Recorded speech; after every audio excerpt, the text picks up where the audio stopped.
Hi, folks. I hope you're having a great Monday before Thanksgiving. Hope you're all in that holiday mode and making plans to get together with family and friends during the week. I wanted to talk a little bit about gratitude and the things that we're grateful for. I believe that Thanksgiving should be celebrated every day. We have so much to be grateful. And I speak to a lot of people who, on a daily basis, make that practice of gratitude just part of their day, and it becomes a habit, and it's a wonderful thing because the more that we are grateful, the more that what we're grateful for grows. And I'm always interested to see if we're actually being grateful about the things that are not so obvious. For example, those things that are disguised as problems or issues that we might have, complications or circumstances, but that all have tremendous lessons and room for growth within them.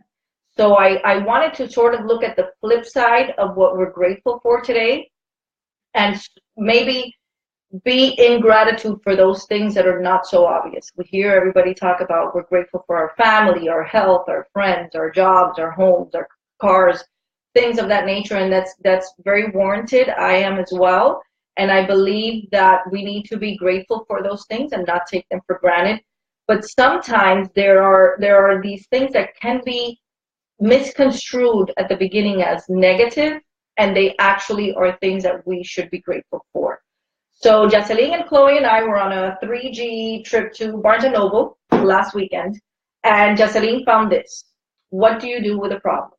Now, this is a book by Kobe Yamada. He wrote What Do You Do with an Idea, which I gave to, when it first came out, I gifted it to a lot of my clients because so many people have this idea. Hey, Arlene, have this idea and they don't know what to do with it. And from the children's perspective, and a lot of these children's books are written very simply, but the lessons are huge. And this is no exception. So highly recommend it. Like I said, What Do You Do with a Problem, if you can.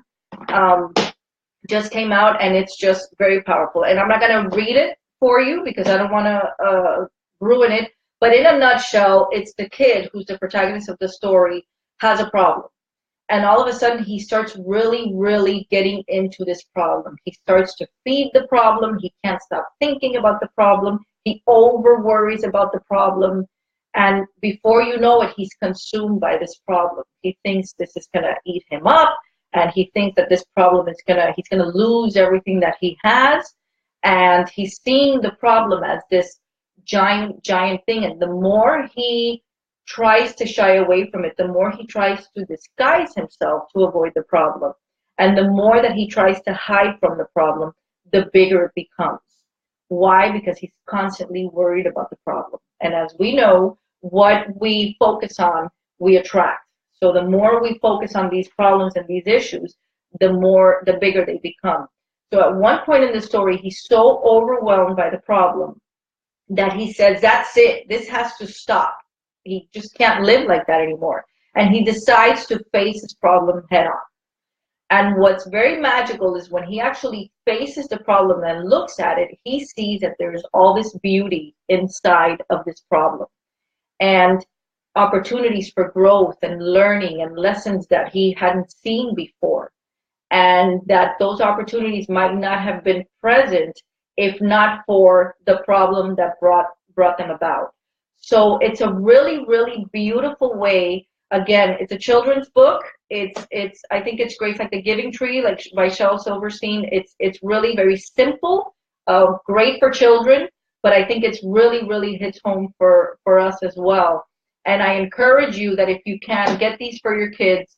It's a great excuse. Put them under the tree, and it's for them, but then they'll, it's really for you.